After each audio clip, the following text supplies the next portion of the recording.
Vous avez remarqué avec l'Iran, en une semaine, il est passé d'une rhétorique de changement de régime en traitant finalement le régime des Mollahs comme étant le pire au monde, le programme nucléaire devant absolument disparaître, etc., à des amabilités où il a dit, au moment où il a obtenu le cessez-le-feu, que les Iraniens s'étaient battus courageusement, qu'ils avaient infligé aux Israéliens d'énormes pertes, enfin en tout cas d'énormes dégâts, en particulier sur les immeubles. Il l'a dit en conférence de presse.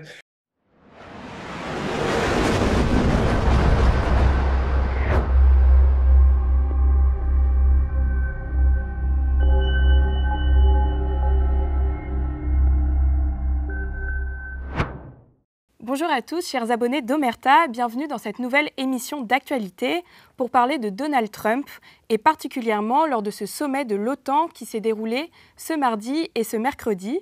Pour cela, je suis en compagnie de Régis Le Sommier. Bonjour Régis. Bonjour Joséphine.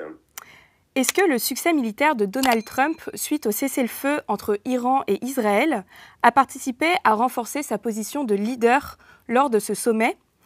Et cela va-t-il redéfinir les rapports de force entre les pays membres de cette alliance ? Alors, redéfinir les rapports de force entre ces différents pays, je ne sais pas, c'est un petit peu prématuré pour le dire.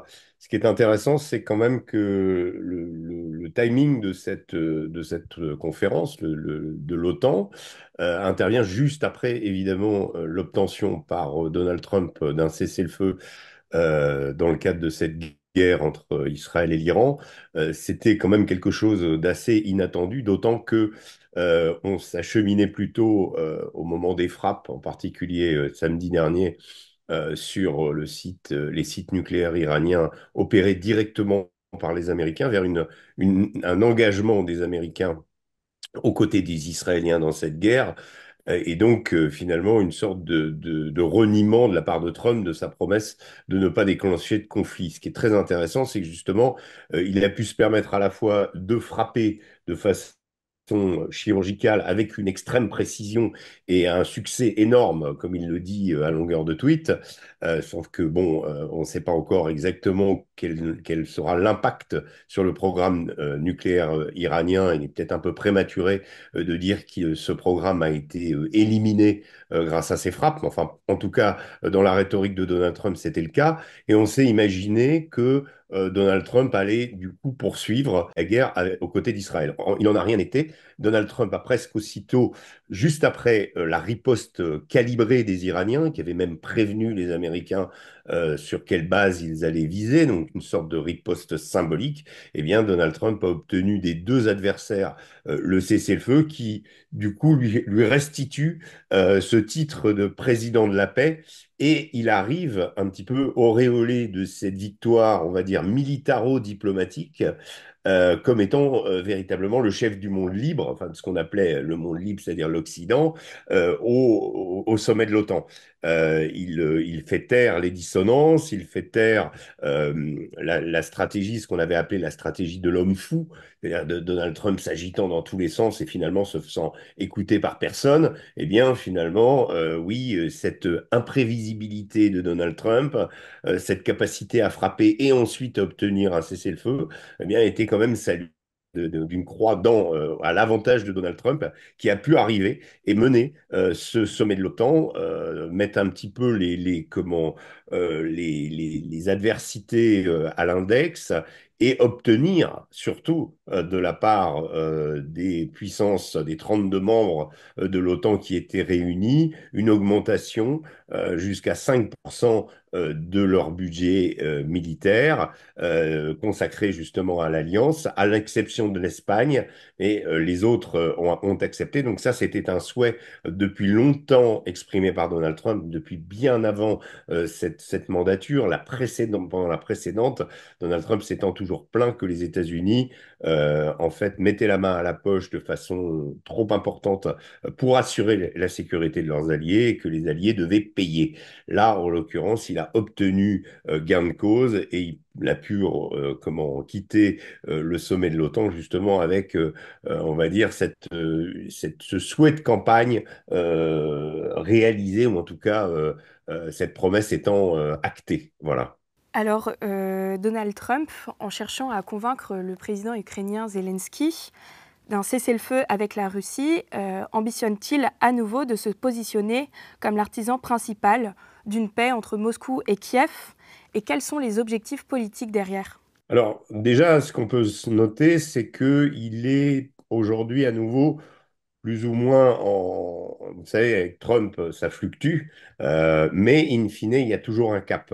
Vous avez remarqué avec l'Iran, en une semaine, il est passé d'une rhétorique de changement de régime en traitant finalement le régime des Mollahs comme étant le pire au monde, le programme nucléaire devant absolument disparaître, etc., à des amabilités où il a dit, au moment où il a obtenu le cessez-le-feu, que les Iraniens s'étaient battus courageusement, qu'ils avaient infligé aux Israéliens d'énormes pertes, enfin en tout cas d'énormes dégâts, en particulier sur les immeubles. Il l'a dit en conférence de presse.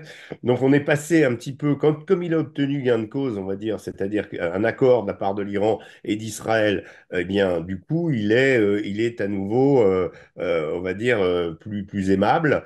Et pour ce qui est de l'Ukraine, bah, il se dit pourquoi pas effectivement poursuivre en adoptant une tactique un peu différente de celle qu'il avait utilisée jusqu'à présent, qui avait été de mettre une pression considérable sur Zelensky, hein. Souvenez-vous, le 28 mars dernier, cette humiliation en direct devant les caméras à la Maison-Blanche, en accusant Zelensky de vouloir instiguer la Troisième Guerre mondiale, de parler mais de ne pas avoir de carte, d'être finalement l'homme lige des États-Unis et devant obéir et jouant l'ingrat.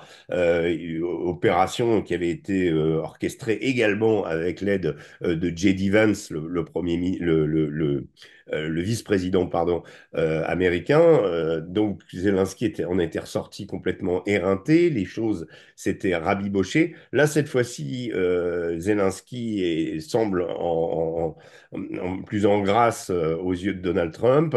En revanche, Donald Trump a expliqué que Vladimir Poutine était le plus dur, la partie la plus dure, représentait la partie la plus coriace dans la négociation.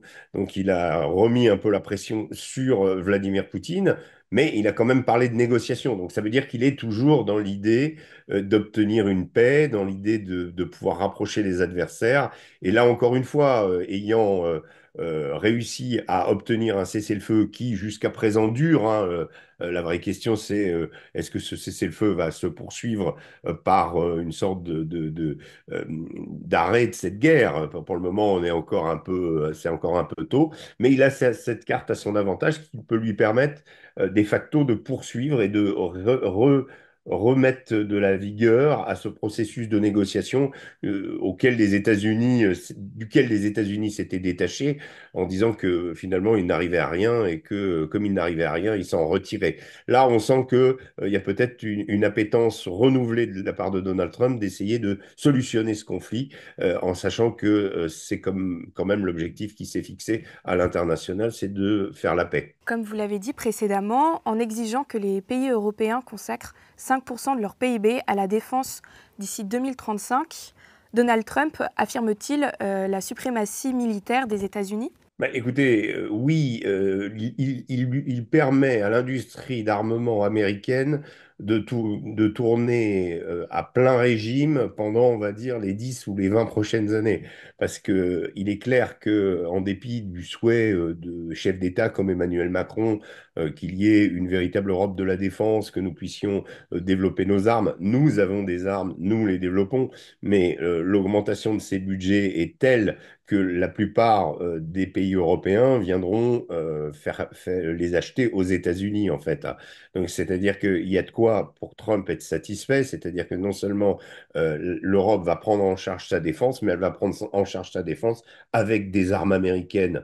Et c'est là tout le paradoxe, c'est-à-dire qu'on nous demande d'exister, mais grâce aux achats qu'on fera aux États-Unis. Et de toute façon, il n'a pas eu besoin beaucoup de se forcer ni de tordre la main de ses alliés pour faire ça, puisque de facto, l'Allemagne, la Suisse, la Norvège, déjà en termes d'armement et en particulier d'aviation, s'équipaient auprès des États-Unis. Environ 60% des équipements militaires de toute l'Union européenne sont faits avec des armes américaines. Donc, on a beau dire on veut fabriquer une industrie de défense, mais quand, par exemple, quand il y a un choix à faire entre le Rafale et le F-35, la plupart des pays choisissent le F-35, c'est déjà qu'on part avec un handicap pour cette même industrie de défense européenne. Dernière question, est-ce que cette condition financière imposée par Trump est-elle réaliste pour les pays membres de l'OTAN? Est-ce qu'elle est réaliste? La vraie question, c'est est-ce que les pays ont les moyens? Le pays sur lequel les Américains misent prioritairement, évidemment, c'est l'Allemagne, parce que l'Allemagne a une puissance financière considérable et l'Allemagne va doubler ses dépenses militaires. Elle aura un budget militaire, un budget de la défense qui sera 2 fois plus important que celui de la France. C'est nouveau. L'Allemagne, jusqu'à présent, avait toujours opté pour une option pacifique, sous-traitant véritablement sa sécurité aux États-Unis. Et donc là, ça va changer considérablement et je pense que l'effort va être fait au niveau des Allemands qui en ont les moyens. Maintenant, au niveau des Français, il n'est pas sûr qu'on puisse atteindre ces objectifs étant donné l'état financier de notre pays et on n'est pas les seuls dans ce cas. Donc oui, les États-Unis imposent la direction. Maintenant, est-ce que les pays européens y arriveront? Je n'en sais rien. Mais l'Allemagne, en tout cas, c'est certain, tiendra l'objectif. Merci beaucoup Régis pour vos réponses. Merci. Et merci à tous d'avoir regardé notre vidéo et n'oubliez pas de vous abonner à notre chaîne YouTube.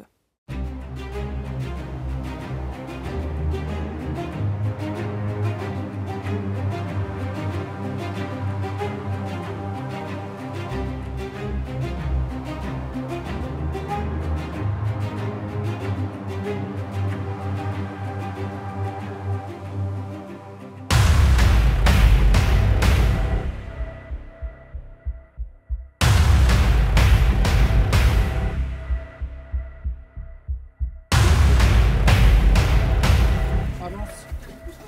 Sur tes fait.